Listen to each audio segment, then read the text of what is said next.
Quem está com a gente pela linha telefônica é o senador da República, Rogério Carvalho, que é o nosso entrevistado a partir de agora. Jornal da Fam. Entrevista. Senador, o que podemos falar dos atos antidemocráticos de ontem? Qual a sua avaliação? Seja muito bem-vindo e bom dia. Bom dia a todos os ouvintes da FAM. Uma satisfação estar falando com vocês, todos. A Magna, Gabriel. Quem é que estava me entrevistando agora? Quem está falando é Antônio Cardoso e Larissa Gaudense. o Antônio Cardoso. Tudo Antônio, bom, senador? prazer também falar com você, Antônio. O que podemos falar é que nós temos aí uns mais de 4 anos de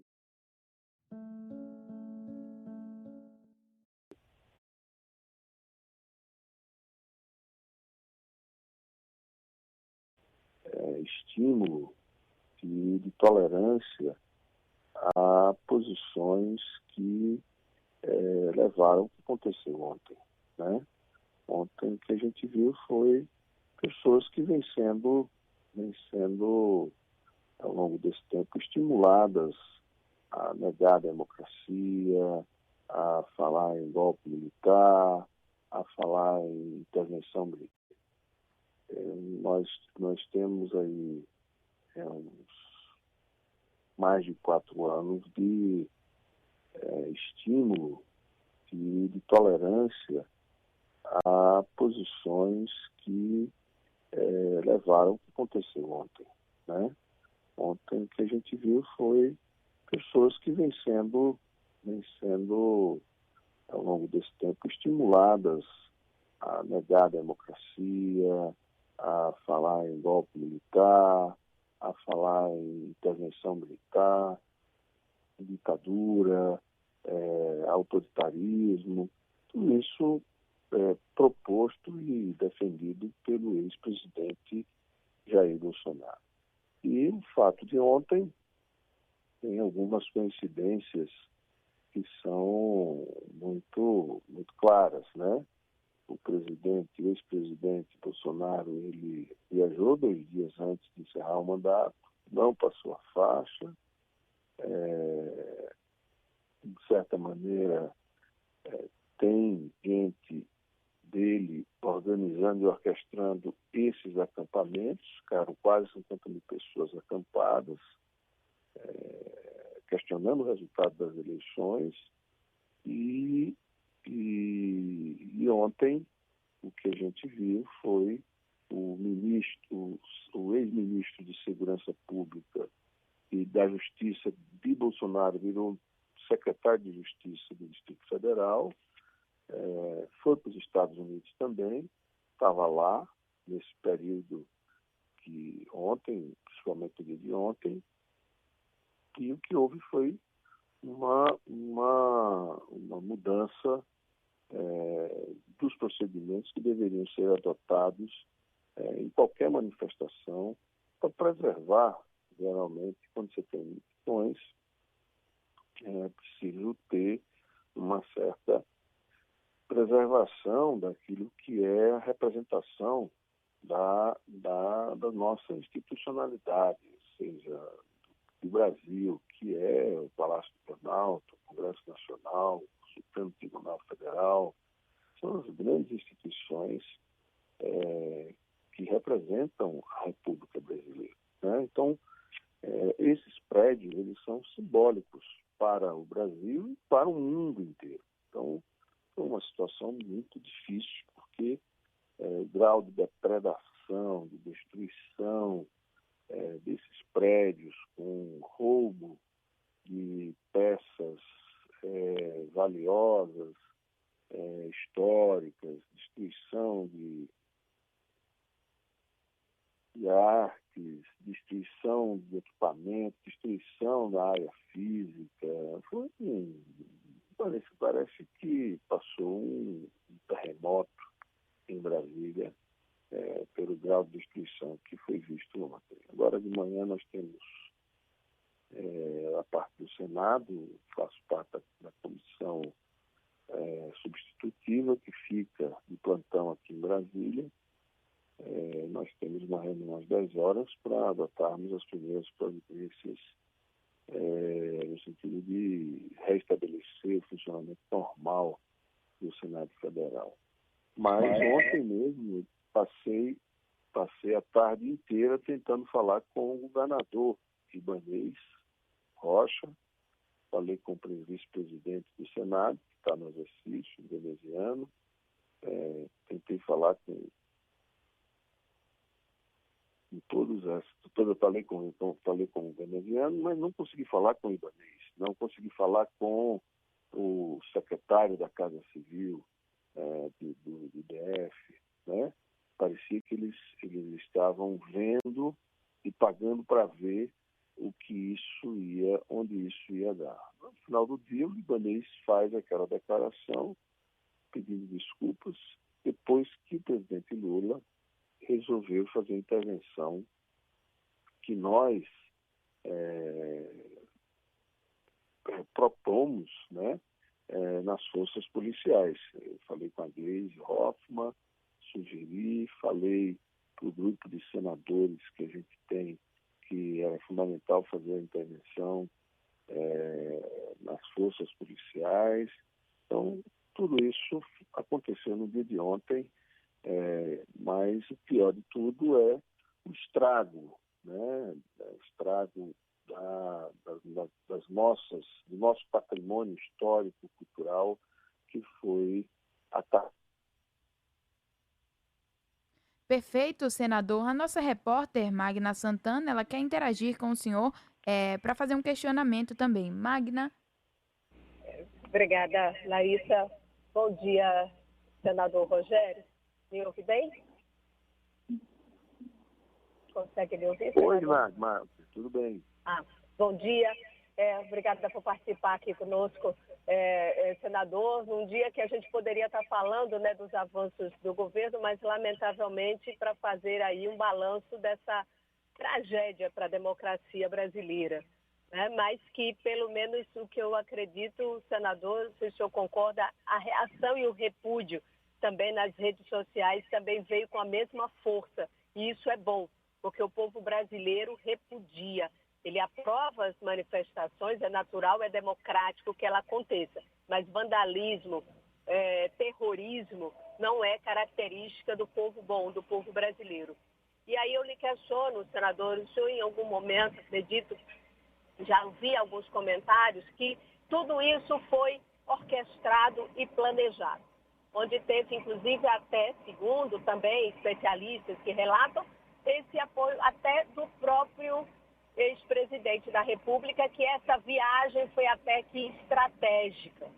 Dizer que estava fora, dizer que não tem nada a ver com isso, né, ficou de longe, não estava aqui, e que um secretário também, era secretário hoje do GDF, que está em férias.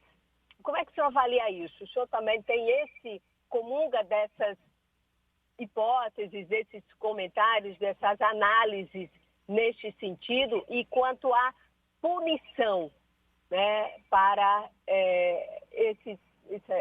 essa coisa absurda que aconteceu no nosso país?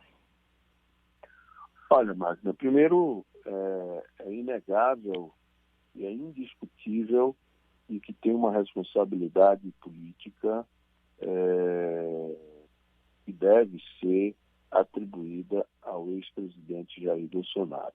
Como também deve ser atribuída essa responsabilidade política, e a responsabilidade política nem sempre é passível de punição, né, porque judicialmente você precisa de um fato concreto, não no caso do Bolsonaro, mas em outros casos a gente também viu pessoas e manifestações de reforço a essa postura do Bolsonaro. Aí, em Sergipe mesmo, nós passamos por uma eleição em que as pessoas diziam que tanto fazia Bolsonaro como Lula, né?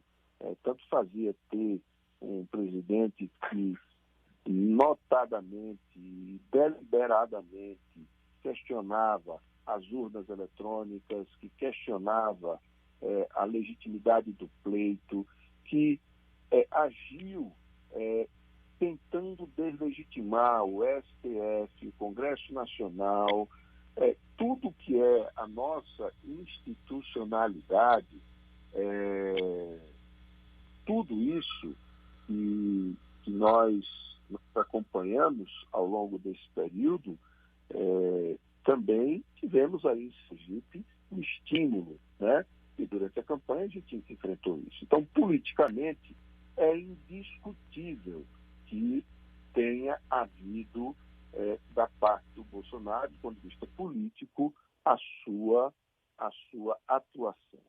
Há também clareza de que o governador Ibanez Rocha, né, mudou o procedimento no dia ou na véspera do evento que estava marcado. Estava definido que não era para deixar chegar à esplanada chegar à Praça dos Três Poderes esses manifestantes, certo? Já se sabia, se tinha informações de que estava sendo programado uma ação violenta contra as instituições democráticas, e a gente viu a Carla Zambelli e outros parlamentares, como o Daniel Silveira, ameaçarem o STF, né? Ameaçarem os ministros do STF.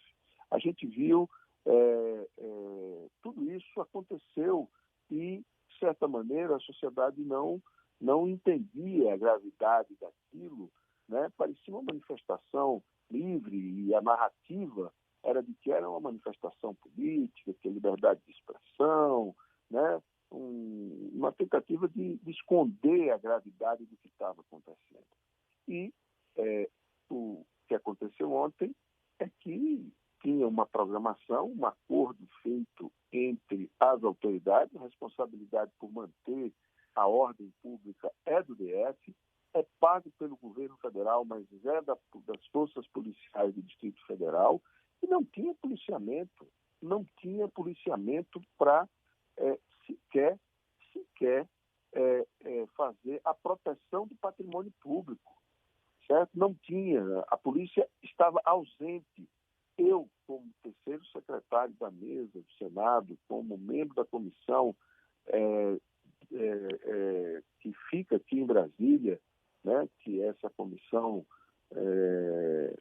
que não é provisória, eu esqueço toda hora o nome dela, a comissão representativa do Congresso Nacional, tentei falar com o Ibanez durante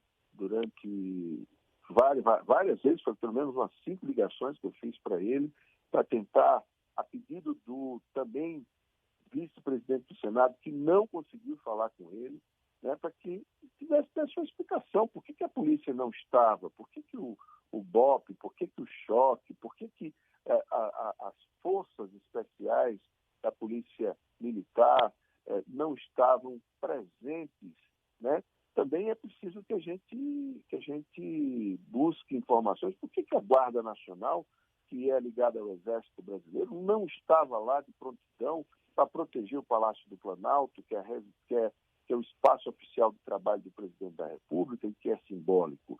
Então, Magna, é preciso que a gente vá fundo, é preciso que a gente identifique quem financiou todos esses atos, né? Eu ontem encaminhei já alguns nomes para o grupo que está trabalhando nisso, empresários do Centro-Oeste que financiaram ônibus, que estiveram no ato, que patrocinaram parte dos ônibus que estavam aqui. Já se sabe parte dos financiadores quem são. O Alexandre de Moraes tem essas informações no inquérito dele, que ele está fazendo. Deve haver punição severa. Eu fui relator da lei do Estado Democrático de Direito, que prevê até 12 anos de prisão para quem comete atos deliberados contra ou atos para impedir com ação violenta a continuidade da democracia, que foi o que aconteceu ontem. né? Essa lei ela está em vigor e se for um agente público por omissão ou por ação direta, essa pena ainda é mais gravosa, sem contar outros crimes que foram cometidos no dia de ontem. Não foi só uma manifestação violenta com o sentido de interromper o processo democrático, que foi uma disputa muito dura do presidente Lula com o ex-presidente, que ganhou o que a vontade da população com tudo que aconteceu ao longo dessa eleição. Então, além disso, tem o dano ao patrimônio público, tem o dano ao patrimônio cultural do Brasil. Tudo isso deve ter responsáveis e devem ser responsabilizados os financiadores e os executores, os líderes políticos deste movimento. O líder político maior é Bolsonaro e os seus principais pensadores que estavam o tempo todo instigando, se colocando colocando a população, e essa população e esse grupo de pessoas que incorporaram de forma fanática o bolsonarismo, muitas são pessoas pobres, são pessoas que não têm condição de pensar, de conceber uma ação como a ação que foi programada ontem, tudo organizado, tudo planejado. Então, é preciso que haja punição. Há também, da nossa parte, que identificarmos parlamentares que insuflaram, que estimularam essa ação.